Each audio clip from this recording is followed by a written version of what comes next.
क्या कहना चाहेंगे, आपको एहतजाज नहीं करने दिया गया, क्या कमेंट करें?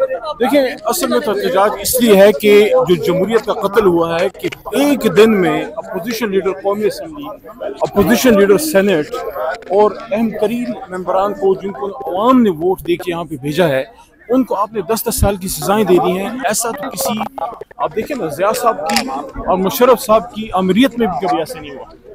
सर, कल 5 अगस्त का एहतजाज कामयाब हुआ, नाकाम हुआ, क्या कहेंगे? समझता हूँ सलाम है पूरे पाकिस्तानी कौम को, लेकिन खास कर पंजाब के अवाम को, क्योंकि वहाँ फस्तायत की एक और ही इंतहा है। नाज़रीन, हम इस वक्त मौजूद हैं पार्लियामेंट में। पीटीआई ने एहतजाज करना था लेकिन नहीं करने दिया गया, और अब पीटीआई के जो पार्लियामेंटेरियंस हैं वो वापस जा रहे हैं, ये आप देख सकते हैं।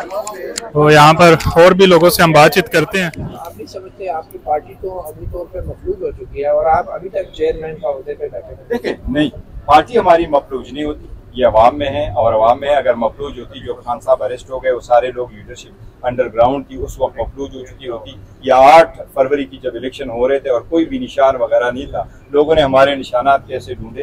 अवाम, पाकिस्तान तहरीक इंसाफ की जड़ें, खान साहब की आवाज अवाम में, इसलिए इंशाल्लाह ताला पार्टी लीडर ऑफ अपोजिशन कौन होगा? नहीं, लीडर ऑफ अपोजिशन हमने चेंज नहीं करने, वो पहले से भी थे और आइंदा भी रहेगी इंशाल्लाह। नहीं तो अभी तो वो असेंबली में तो नहीं आ रहे।